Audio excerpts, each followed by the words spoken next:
Good morning standard 7। Take out your science book बच्चों, chapter number 18। पिछले 2 class से बच्चों हम इसमें फॉरेस्ट के बारे में पढ़ रहे थे। फॉरेस्ट के लेयर्स के बारे में, किस तरह के फॉरेस्ट किस पार्टिकुलर एरिया में पाए जाते हैं उसके बारे में पढ़े बच्चों।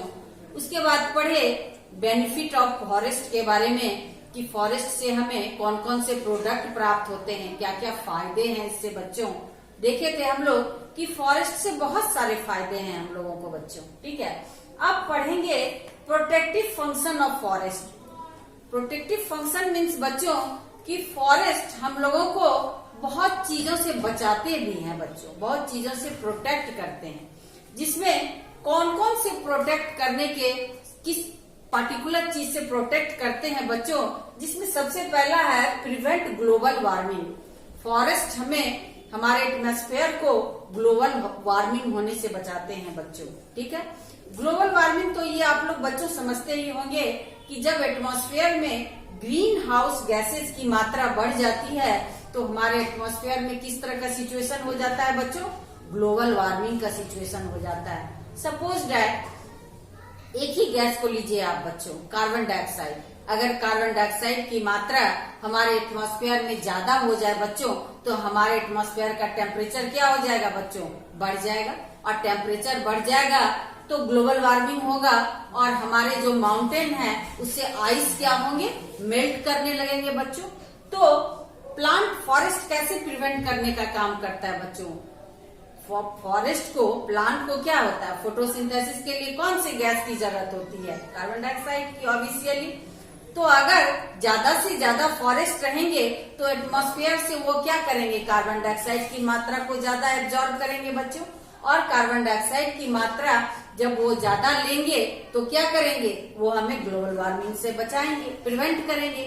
ऑटोमेटिक हमारे एटमॉस्फेयर का टेम्परेचर क्या होगा, कंट्रोल में रहेगा बच्चों। टेम्परेचर नहीं बढ़ेगा और टेम्परेचर नहीं बढ़ेगा तो ग्लोबल वार्मिंग की स्थिति नहीं आएगी।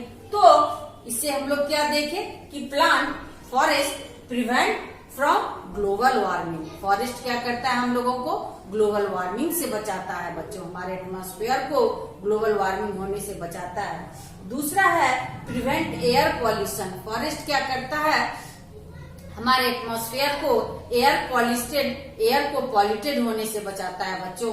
आपके घरों के आसपास एरिया में अगर आप देखिएगा, अगर पेड़ पौधा ज्यादा हो तो आपको फ्रेश एयर मिलता है बच्चों, वहाँ पर सफोकेशन कम होता है। इसका कारण क्या है कि वहाँ पर ऑक्सीजन की मात्रा ज्यादा होती है। ऑक्सीजन की मात्रा ज्यादा होने पर आपको फीलिंग क्या होगा, अच्छा लगेगा ना बच्चों, महसूस होगा ना। जैसे आप लोग ही जैसे लंबी सांस लीजिए बच्चों तो देखिए कितना अच्छा लगेगा। मॉर्निंग के आवर में हम लोगों को क्यों अच्छा फीलिंग होता है, क्योंकि उस समय व्हीकल कम चलती है, इंडस्ट्री कम चलते हैं, एयर पॉल्यूशन कम होता है, जिसके कारण हमें शुद्ध एयर मिलता है, जिसके कारण हमें फ्रेश अच्छा फीलिंग होता है बच्चों।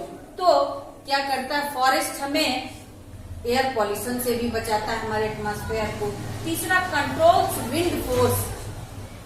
फॉरेस्ट क्या करता है, अगर फॉरेस्ट नहीं हो तो विंड जो इधर का जो फोर्स या प्रेशर होता है उसको भी कंट्रोल करने का काम करता है बच्चों। नंबर 4 है प्रिवेंट सॉइल इरोजन। फॉरेस्ट क्या करता है, प्लांट क्या करता है, सॉइल इरोजन से हमारे एटमॉस्फेयर को बचाता है बच्चों। ये आप लोग पहले से भी जानते रहे होंगे कि पेड़ पौधा क्या करता है, मिट्टी को पकड़ने का काम करता है बच्चों, पकड़ के रखने का काम करता है, होल्डिंग करने का काम करता है। और मिट्टी का जो रूट होता है, प्लांट का जो रूट होता है वो मिट्टी को होल्ड करने का काम करता है बच्चों, जिससे मिट्टी यहाँ से वहाँ हवा के द्वारा, पानी के द्वारा, बारिश के द्वारा जो बह के यहाँ से वहाँ वेस्ट हो जाता है, हमारे सॉइल का इरोजन हो जाता है बच्चों, वो नहीं हो पाता है। तो इससे फॉरेस्ट प्रिवेंट करता है सॉइल इरोजन से। तो आज हम लोग क्या देखे कि फॉरेस्ट क्या है, वो हमें बहुत सारी चीजों से बचाता है बच्चों, प्रोटेक्ट करने का काम करता है। इसीलिए हमें भी फॉरेस्ट का क्या करना चाहिए बच्चों, प्रिवेंशन करना चाहिए, उसे बर्बाद होने से बचाना चाहिए। ज्यादा से ज्यादा फॉरेस्ट का कटिंग नहीं करना चाहिए। ठीक है, तो पहला तो ग्लोबल वार्मिंग से बचाता है बच्चों, एयर पॉल्यूशन से बचाता है, विंड फोर्स से बचाता है, सॉइल इरोजन से बचाता है। तो there are so many things जिससे कि हमें फॉरेस्ट क्या करता है, प्रोटेक्ट करता है। तो ऐसे सब्सटेंस जो हमें प्रोटेक्ट करे, जिससे हमें ज्यादा से ज्यादा फायदा हो बच्चों, तो उसको हमें भी तो, मेरा भी तो फर्ज बनता है, हमारा भी फर्ज बनता है, सोसाइटी का भी फर्ज बनता है, तो उस चीज को हम प्रोटेक्ट करें। तो हमें भी क्या करना चाहिए बच्चों, ज्यादा से ज्यादा पेड़ पौधे लगाने चाहिए, और जो हमारे फॉरेस्ट हैं उनको बचाना चाहिए, उन्हें प्रोटेक्ट करने का काम करना चाहिए बच्चों। अब है नेक्स्ट डे हम लोग टॉपिक पढ़ेंगे laboratory function of forest. Forest का कुछ और जो फंक्शन है उसके बारे में पढ़ेंगे बच्चों। डिफॉरेस्टेशन के बारे में पढ़ेंगे कि हम लोग जो डिफॉरेस्टेशन कर रहे हैं उसका मेन काउज क्या है, कैसे उससे हम अपने इन्वायरमेंट को प्रोटेक्ट कर सकते हैं, अपने फॉरेस्ट को प्रोटेक्ट कर सकते हैं।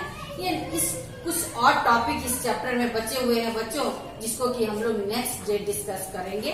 ओके बाय बच्चों, आज के लिए बस इतना ही। इस टॉपिक को आप घरों में डिटेल में फिर से रिवाइज कीजिएगा बच्चों। ओके बाय बच्चों।